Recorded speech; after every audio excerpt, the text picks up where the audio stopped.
Welcome to Empower Her Radio, the space for powerhouse women ready to step into their next level of abundance, purpose, and personal freedom. I'm Dr. Corey Winn, a high performance coach, doctor of physical therapy, philanthropist, and business consultant.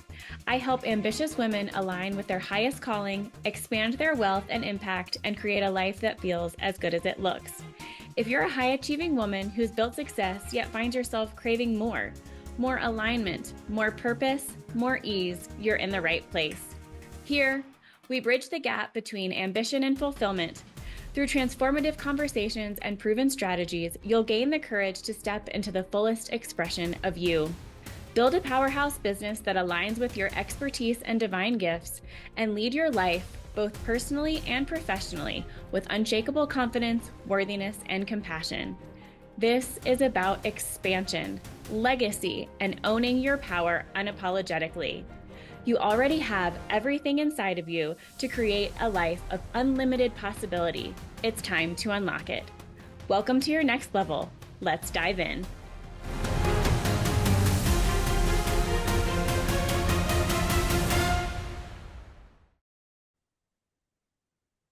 This episode of Empower Her Radio with Dr. Corey Winn is brought to you by Her Quantum Rise, the private coaching experience for the woman who refuses to play small. Her Quantum Rise is where high-achieving women come to elevate their leadership, align with their deepest purpose, and unlock overflow in every area of life. This is where you shed the old paradigm, step into your highest identity, and rise with clarity, certainty, and unstoppable momentum. If you're ready to move from doing it all to leading from grounded power, if you feel the pull toward a bigger life, a bigger mission, and a bigger capacity to receive, then I would love to explore what this next level looks like for you.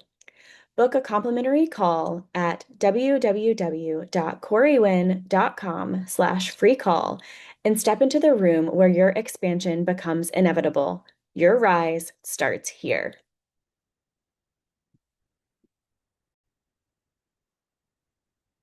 Before we begin, I want to share something briefly.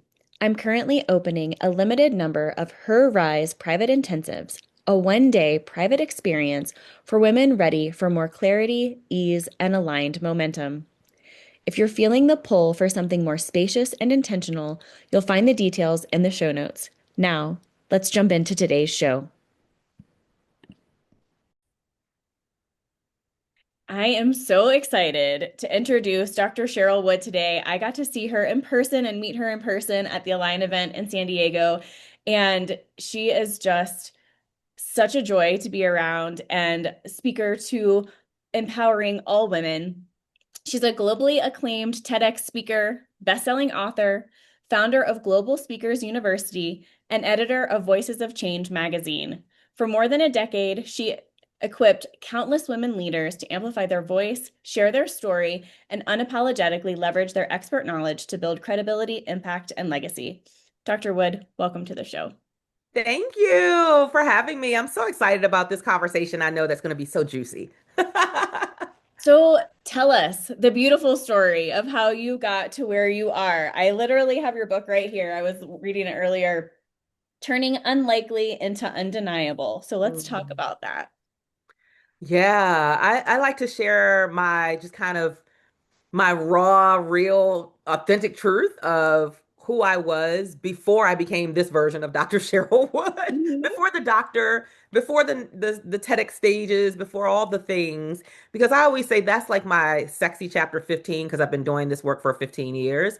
And so I always jokingly say, if chapter 15 is sexy, that chapters 1 through 14 was probably a hot mess because it's kind of like you go through all the messy parts, the yucky parts, the parts you don't want to repeat, you don't sometimes don't even want to talk about again. But it's so necessary because somebody is currently in that season of their journey, Yeah. in the messy parts. And I think it's important that even once we've crossed over and we're, in a space where we're successful or thriving, whatever that looks like for you, I think it's important that we remind people who are still in their messy parts and trying to get to where they want to be to stick with it, that this is not the end, that yes, you're going to get knocked down and you got to get back up. And even if you consider yourself to be thriving and successful, there's still going to be things ahead of you because you're going to continue to take big risks, and that's going to probably be messy. So I just think Right. it's important that we have a balance between how much we talk about success, success, success, thriving and making money, and okay, resilience and bounce back muscle.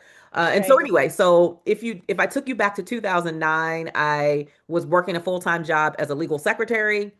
That was what I knew how to do. It was what I was good at, and it was what paid the bills, to be very honest.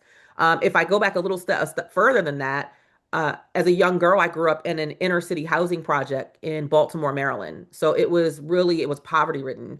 And most times that I came out of my house, which was on a daily basis, I saw some of the worst parts of life. I saw crime and violence. I mean, up close and personal. And I saw people who were addicted to substances, and whether it's alcohol or drugs, and it was just not a pretty environment. And in that environment, nobody's telling you that you can be this big person in the world, that you can change things around, that you don't have to be a product of your destiny. All those things and the way I started talking to myself differently came as a result of reading, to be very honest, reading books about other people who had come from perhaps poverty or places where they were considered to be unlikely to accomplish any level of success, and rethinking how I saw myself even in the midst of where I was at the time. That's Mhm. really kind of what got me to thinking that I could be something bigger than just a product of my environment. But while I was in that environment, it was toxic. It was toxic because even though no one per se was coming out and saying, "Hey, you're going to be another statistic," you could Right. feel that energy. You could Right. feel that from every teacher. You could feel that there really was a low expectation or a low bar on what you were going to accomplish, what you were going to reach in your life. And very honestly, there were a lot of kids who grew up with me and they didn't make it out. They either didn't make it out successfully or they didn't make it out with their life. And so to get out of that environment, to graduate high school and say I have a diploma, and to make it out alive out of Lafayette projects was a big deal. But I knew I didn't want to get stuck there. I knew that just because I'd already, broken through some of the mold, if you will, and graduated high school, got the diploma, was still living my life alive, that wasn't the end. That I didn't have to be satisfied with what I consider to be below mediocrity. And so I Well, started reading those books so that I could start shifting my mindset. well, and I want to honor you for a second too, because it started with a decision that you were going to be something different. And I did not personally grow up in poverty. My father did. A great deal of my family is still there. And there's a level of defeat that my dad talks about before you ever even walk out the front door. That there's this assumption like, well, they're not going to go any further than this. So I hope our listeners here too, like, yes, you can, and yes, you will if you make the decision. And like you said, reading is vitally important. So I don't want to interrupt you, but I just think that that's so powerful because Yeah. none of us have to stay stuck in the life that we were given, or maybe the circumstances that we started in. Yeah, I'll piggyback on that. And then even when you like even for me when I graduated high school and I'm like, okay, now I didn't go off for 4 years of higher learning. I didn't go to college. That just wasn't in the cards for me. Doesn't mean I don't value education because I value education very much. It just wasn't in the cards for me. Mhm. And so my thought in my mind was I how do I get out of poverty? Go get a job, start working and start generating money so you can get out of poverty. But even when I went out to try to pull myself out of poverty, talk about that spirit of defeat, as soon as you go to a job and you fill out an application and you put the address that you live in, it's like people are already making a determination about who you are, what your work ethic is, because they have this stereotype of anybody that comes from that neighborhood or that zip code or that area, they're probably going to produce this. So even that was from the jump, trying to get out of poverty was so hard because I had to break through so many stereotypes to say just because I come from that zip code does not mean that there's a certain behavior that I'm going to display. It doesn't mean that I don't have a strong work ethic. My mom, bless her heart, I mean, love my mom is still the hardest working woman I've ever known. I mean, she worked for 25 years for Baltimore City Public Schools. She worked in their cafeteria as a manager of a cafeteria. And I remember her taking so much pride in the job that she did, even though it paid her so far beneath the poverty line that we still had to be on government assistance to survive. There were times when she had to decide that she wasn't going to eat so that myself, my sister, and my brother could eat. And she Well, went to and work every day.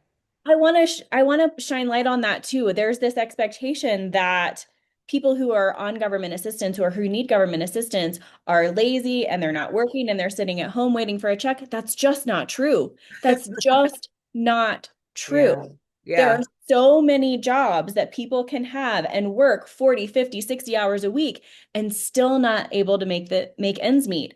That's reality. Yep. Absolutely. I love that you interjected and shared that, the brighter picture of that, because again, my mother worked hard. She had a strong work ethic. She was honest and loyal and committed. I mean, hardworking woman. She was one of those women, how, you know, how somebody in your job, they have like 255 days of leave, but they never take a day off. It's like, take a Yes. day off. That was my mom. Like she took pride in being a hard worker. And I literally am a reflection of that. So that was hard when I was coming out of trying to pull myself out of that environment to make something better of myself and not allowing people to put a label on me of who I was because of the zip code that was listed on my application. Mhm. So talk So, about that next step. Talk yeah. about how you got that next path, the legal secretary, and on forward. So I started off at like a low position. I was like a receptionist at this tax firm. I'll never forget it. But I was always driven. I've always had this driven spirit. Like, okay, what else is there? And a curiosity. I would say driven and curiosity. And that caused me to show up different than what they even anticipated. And I picked up quickly and I learned quickly. And I was, again, had a strong work ethic watching my mom. That allowed me to kind of climb up further than I even expected as a woman of color who had no college degree. So I did end up getting all the way up into a legal secretary position, which paid me about $75,000 a year. Now you got to understand, coming from poverty, that felt like a lot. And you're talking, back in 1990, I graduated in 1991. So you're talking 1992, 1993. I was like, oh my God, I've made it. Yeah. Yeah. I made it. I felt so proud of myself. And so time went on, and as I was in that position, I didn't detest the job. I didn't hate the job. Nothing. I mean, I was very proud of what I had accomplished with no degree. But then I became a mom.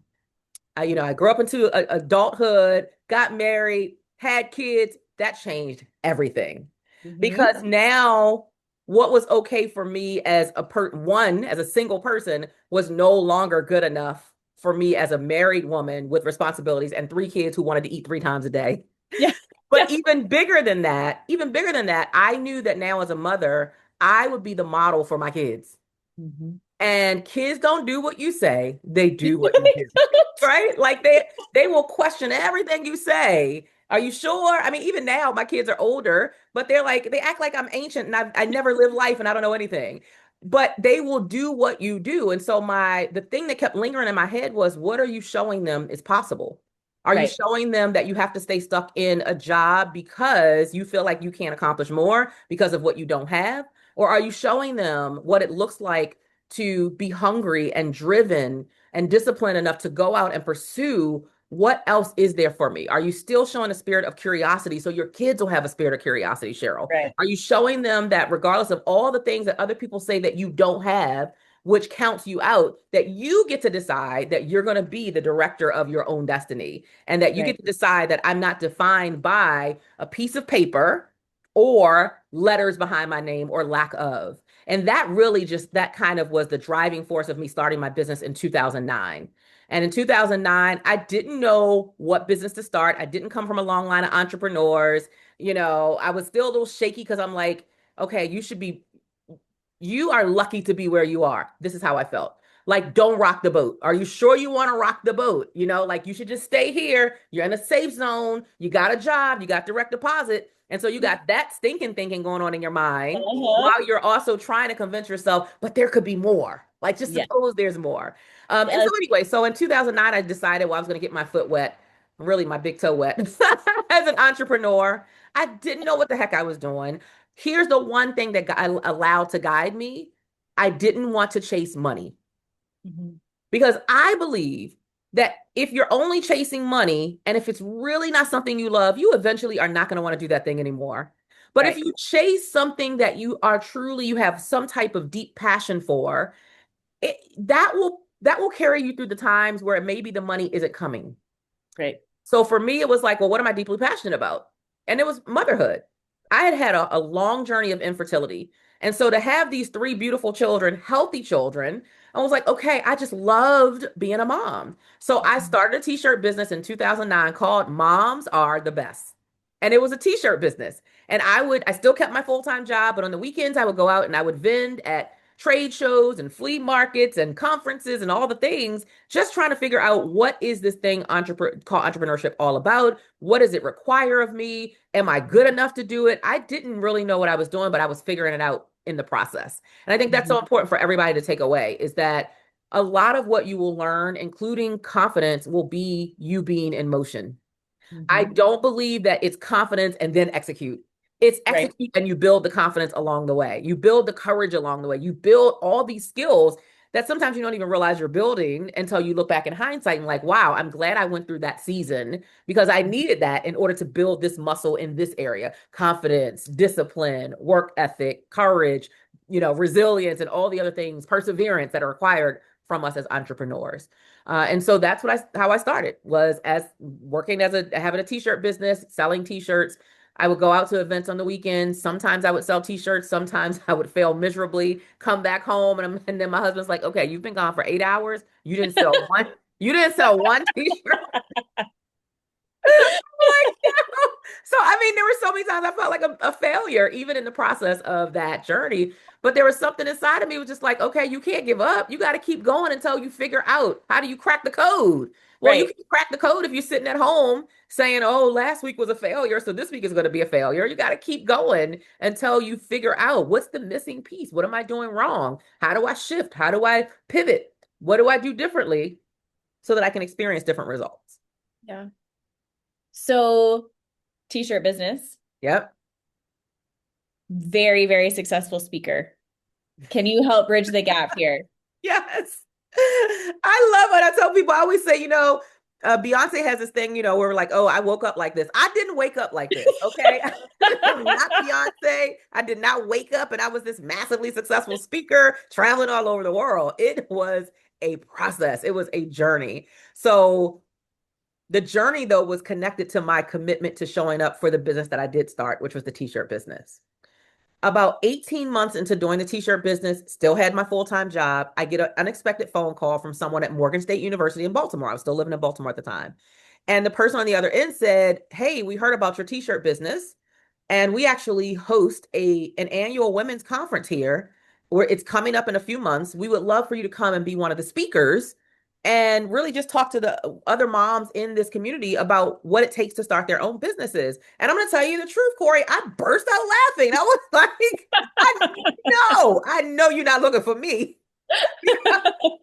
By all means, I was failing miserably. Like, I mean, I was like, why would you want me to speak on anybody's stage and tell anybody anything? I just didn't see, why? Why would they want me? And then as I thought of it, I'm like, you know what? Sometimes opportunities present themselves to stretch you in a way that you will never be stretched before and to expose you to something that's inside of you that just simply has not come to the surface yet.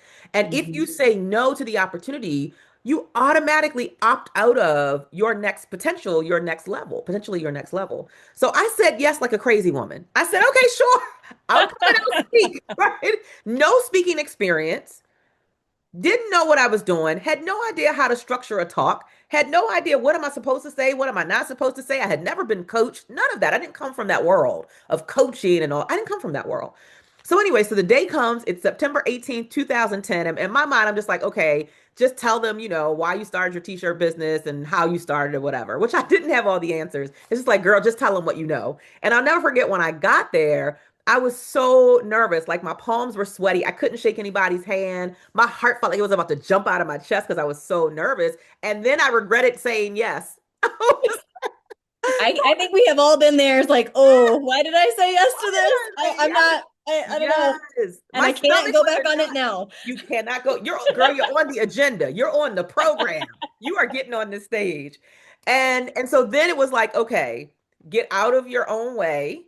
And now you've got to talk yourself into and remind yourself that you are enough to be on this stage. Now, Mhm. I said that. Did I really believe it? No. But I had to do it anyway. So anyway, I get on the stage and I remind myself, Cheryl, you didn't go to college. Don't get up here and try to use no big words. Just stick with the basics. Just be who you are. You know, because sometimes you get on stage and you get a microphone, you get real fancy, you can get real full of yourself and try to use words and it don't even make sense. So I'm like, don't Oh do yeah. that. Just be authentically you. So I get on the stage and I start telling my story about, how I grew up in Lafayette projects, which most of the people they were there, they were familiar with because we were in the city of Baltimore. And I'm telling my story and how I started the t-shirts and why I started the t-shirts and what I wanted to accomplish and what it required. I had to be fearless enough to say, okay, I can do this. Even if I wasn't producing what I wanted ultimately at that moment, my reality didn't match in my dreams, what I wanted. But Mhm. I believe that if you plant enough seeds, at some point, some of those seeds are going to sprout and it's going to lead you to a new place. And I was just telling them about that journey. And as I was sharing the journey about why I was so committed to it and what I wanted to show my kids about yes, it's possible even when you come from nothing and even when other people count you out. That makes me emotional thinking about that. Even when other people count you out, that you got to count yourself in and you got to get back up, all the things. And I Mhm. remember at one point during the speech, I kind of like actually looked up and was present fully in the moment. And I was watching this room full of women, like totally tuned into what I was saying. They were taking notes. Some of them were wiping tears from their eyes.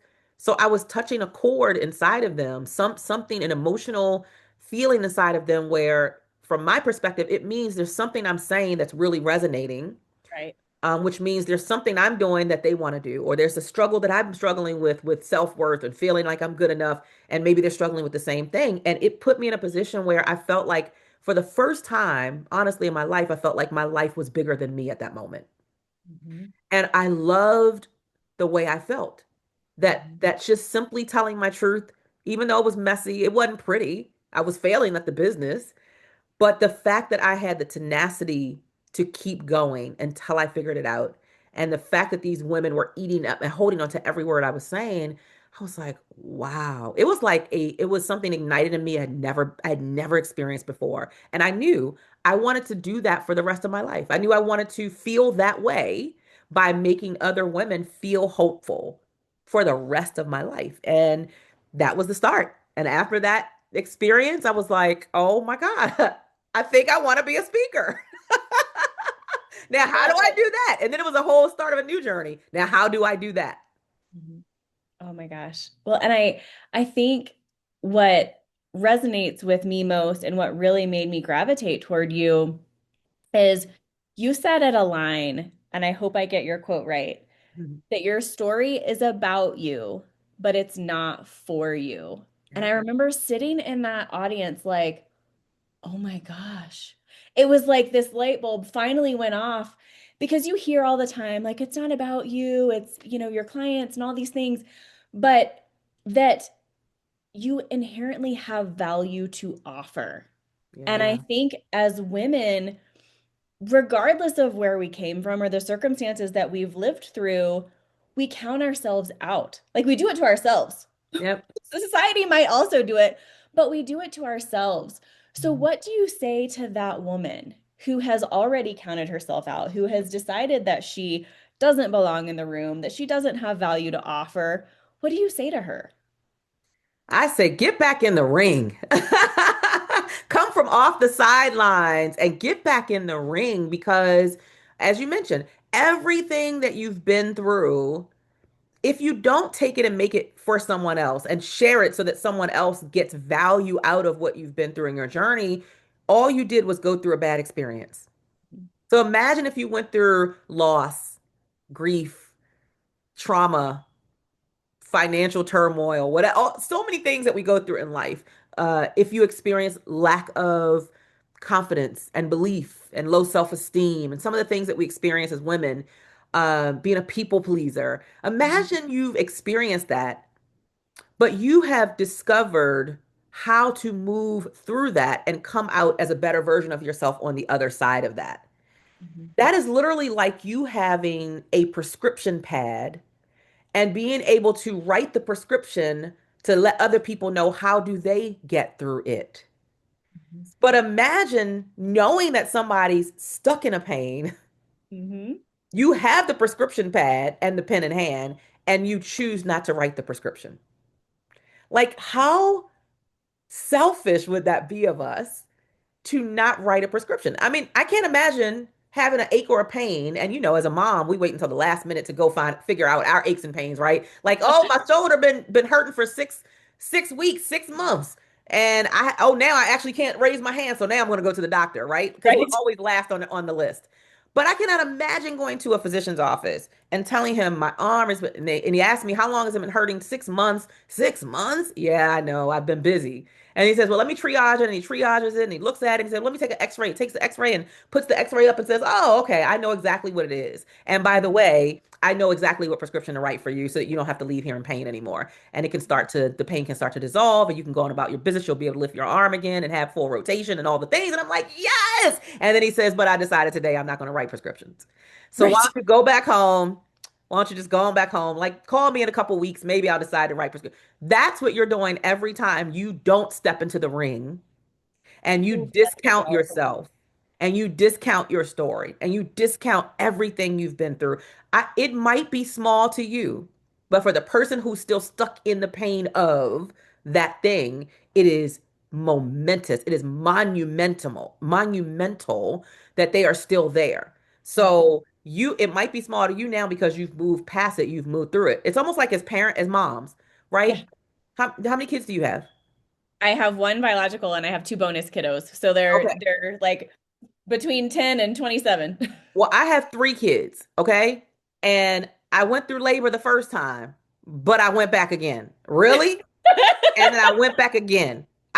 You went back for that kind of pain again and again. Because what happens is the further we're distanced from something, the more we forget how difficult the pain really is. Yeah. And that's what happens when we move through a pain in our life, a challenge, something that made us feel stuck, that made us feel like we couldn't move, that there was no momentum, that we felt like, oh my God, how am I going to get through this? The further we are away from it, because we've already come on the other side and broke through, sometimes if we don't remind ourselves of how painful it was, we're not able to express compassion for other people who are still stuck in it. Oh my So I God. say to you, to every woman who's watching, if you are still discounting what you've been through, stop making it about you and make it about someone else. Make it for someone else and realize that they need to know what you know. And the only way they can get access to the solution is if you show up and you share the story. Well, and you said earlier in the show today that you're in your 15th year and that 14, years 1 through 14 were kind of messy. And I think that so many of us discount that too. You know, Hmm. the amount of women who come and look at me and go, girl, you have it all together. And I look at them and go, what do you see? What do you see when you look at me?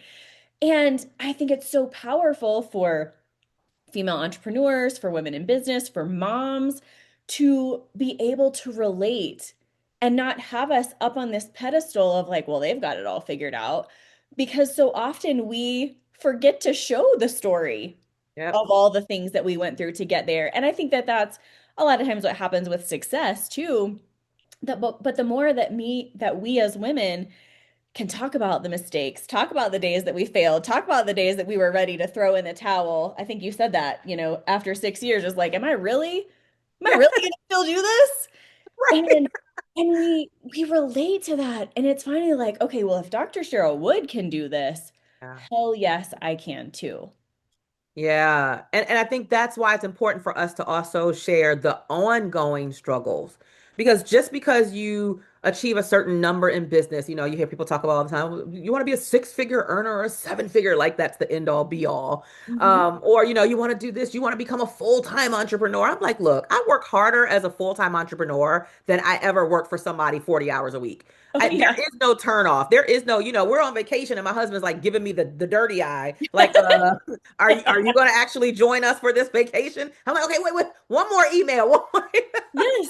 right? Yes. Like, and there are times when I still don't get the things that I am fighting for, and there's still disappointment and there's still discouragement. There's still times when you're in relationship with people, and they disappoint you in business. And sometimes it's people who are business partners. Sometimes it's people who you poured a lot into, and what you get on the back end is not a pretty experience, and it makes you feel some kind of way just related to humanity.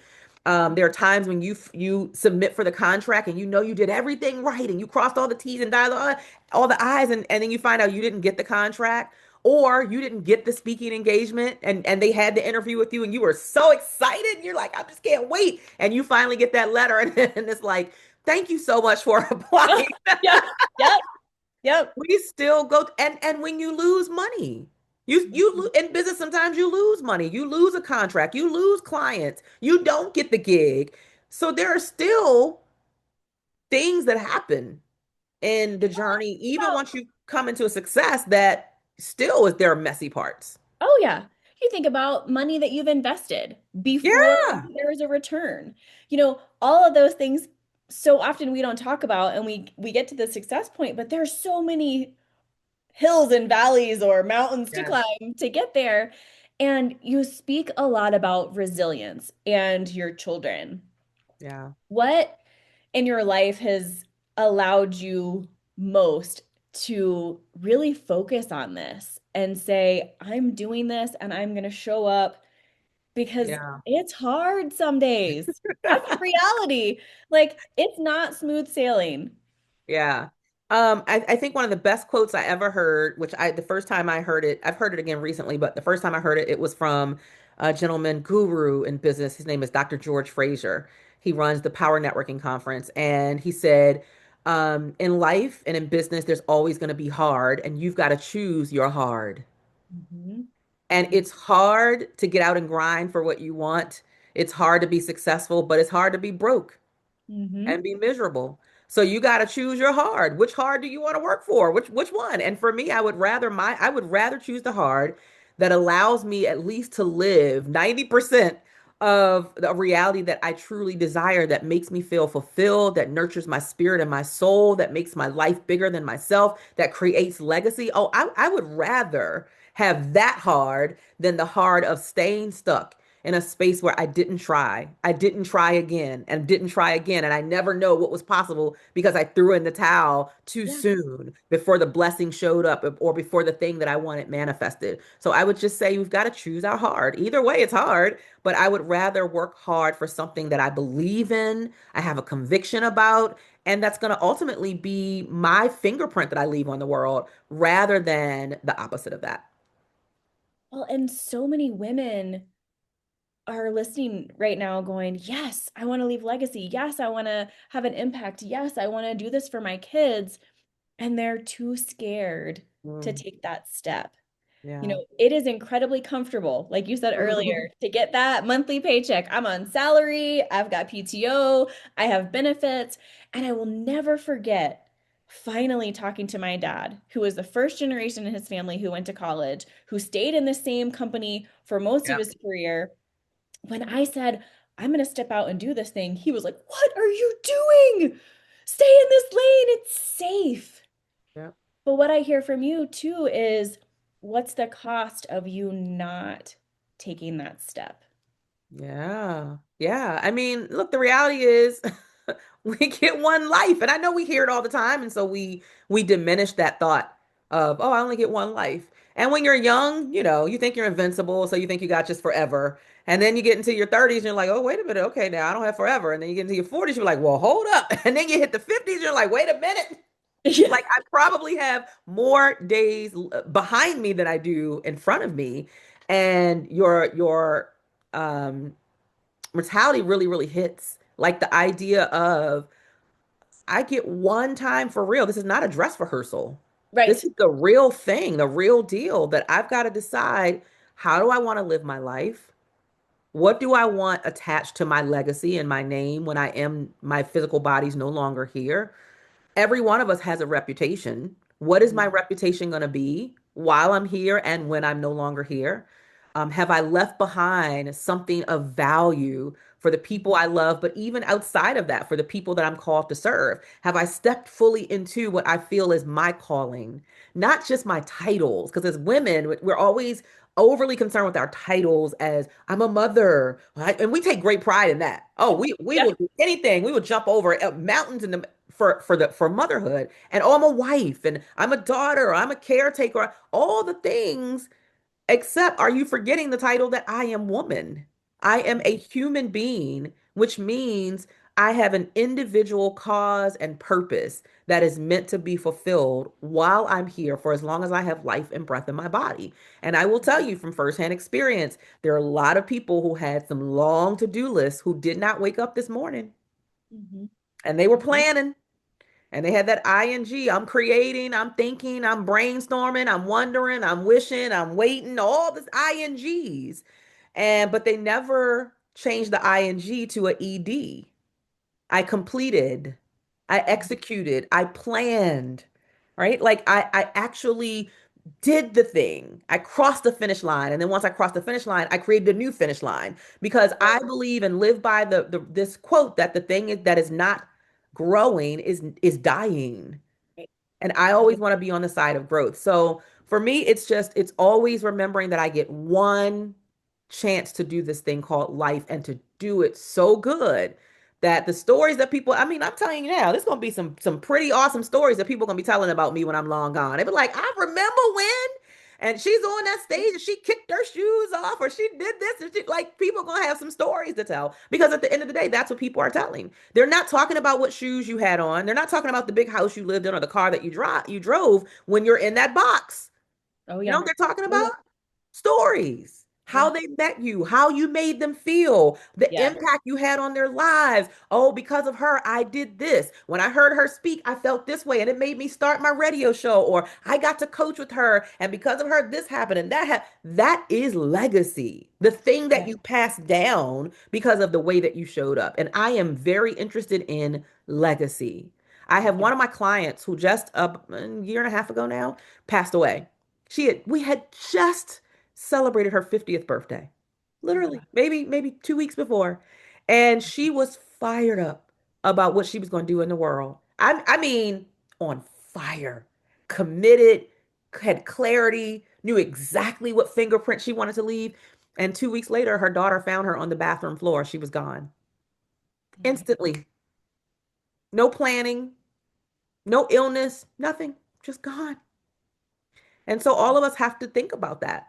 And it's not to be morbid and to just settle in, oh my God, I'm going to be gone. So, no, it's let me make full use of every day, of every moment, of every breath in my body, so that in the event I'm lay my head on my pillow tonight and tomorrow doesn't come, I am okay with all that I've already done. And so what I tell my clients is stop making a to-do list and make a today list. What are you Oh, going to I like do that. today, right? What am I going to do today? Who am I going to speak life into today? That's why I say every day somebody's going to get a speech from me because it's my calling on my life. It's my divine assignment every I love day. that. I walk Every around my day. house and my daughter rolls her eyes when I start talking. I'm like, Oh, oh, every day. we've hit that. Somebody. We've hit that phase. Yeah. So for the people who aren't going to watch this as a video podcast, you guys can't see that Dr. Wood has a puzzle piece pin on her shirt. Tell us why that's so important to you and why we all got one with your book. Oh, so this is something new. You know how sometimes you just have those epiphanies. And Mhm. it was just an epiphany. And I kept thinking as I was preparing for a speech, I said, how do I, in a more of a physical way, really demonstrate to women, especially, the importance of their voice? And Mhm. when I looked at the puzzle piece, I was like, oh, it was literally just like a God moment, if you will, Mhm. that it was downloaded to me. You know what? Because your voice is the missing piece for Mhm. somebody else's breakthrough or transformation. And when you think about putting a puzzle together, if just one piece is missing, the puzzle is incomplete. You can Mhm. never say that puzzle is complete.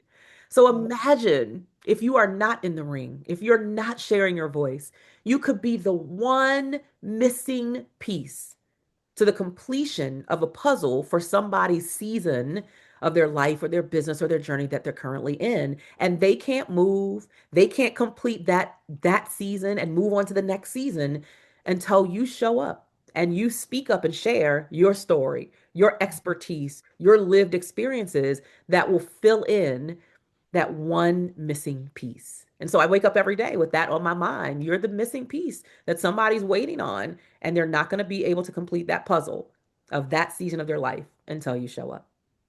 I love that so much.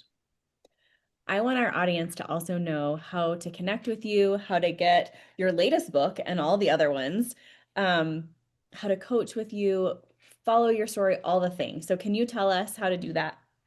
Yes. So I am all across social media at Cheryl Empowers. And if you go to CherylEmpowers.com, that's my website. If you look for me on LinkedIn or YouTube or Instagram or wherever, it's all Cheryl Empowers. You can Google me as well, and connect. I love connecting. So I'm not one of those folks who, you're going to send me a request and I'm not going to respond. That's not me. I'm the complete opposite of that because I love connection. I'm like, that's why they call it social media. We're supposed to be social. So Yeah. yes, I'm very social and would love to connect and get the book. The book is called Turning Unlikely into Undeniable. And I want you to, yes, it journals my story, but it is a I'll put it in the show self-reflection. notes. Awesome. It's a self-reflection tool for you. So it's not just my story.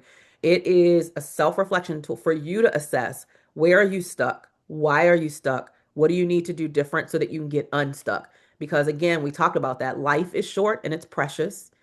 And all of us wish that we would live forever, but we're not. So, how do Right. you make full use of every breath in your body and every moment that you get to live on this beautiful place called Earth and make it count for something that's bigger than you? And so it allows you to go through self-reflection because you can't afford to stay stuck. No, You don't have that luxury. People are not waiting at on all. you. Thank you, thank you, thank you for being on the show today. Is there any lasting thought or advice? I mean, everything you've given us is absolute gold, but is there anything that you want to leave our listeners with today? Just to remind you that even when the world says you're not, you are enough. You are worthy, you are capable, and you came to this place already stamped as pre-approved. You don't need approval from anybody else. You don't need validation from anyone else. You get to validate you. You get to reaffirm and confirm you every single day by the way that you talk to yourself. So tell yourself some good stuff. Talk yourself into the greatest version of you because you deserve it. So beautiful. Thank you so much for being on the show today. Thank you for having me.